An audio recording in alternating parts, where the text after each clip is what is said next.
আসসালামু আলাইকুম।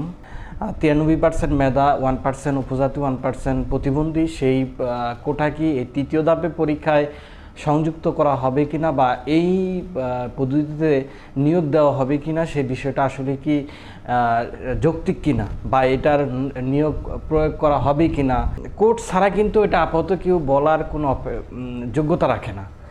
তো আমি সেই অনুযায়ী বলবো যে এটা আসলে এখন বলা যদি যায় সেটা মানে আমার পক্ষ থেকে 99%ই হচ্ছে এটা আগের যে নিয়োগ বিধি, আগে যে নিয়োগ বিধি ছিল সেই নিয়োগ বিধি অনুযায়ী এটা কিন্তু আগের মতো করেই আগে যেভাবে নিয়োগটা হয়েছে তৃতীয় ধাপ প্রাইমারি তৃতীয় ধাপের পরীক্ষাটা ঠিক আগের মতো করেই কিন্তু নিয়োগটা করা হবে।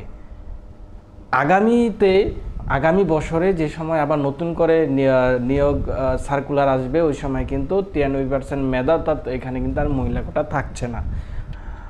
প্রাইমারি তৃতীয় ধাপের পরীক্ষার রেজাল্ট কবে হবে এটা কিন্তু আপাতত ক্লিয়ারলি বলা যাচ্ছে না। এটা সম্পূর্ণ কোর্টের ওপর নির্ভরশীল। কোর্টে যে নির্দেশনা দিয়েছে, যে পরিপত্র জারি করেছে, যে বিজ্ঞপ্তি জারি করেছে, কোনো বিজ্ঞপ্তি কিন্তু এই পর্যন্ত স্পষ্ট বলে দেয় নাই যে আসলে তৃতীয় ধাপের পরীক্ষার রেজাল্ট কবে হবে।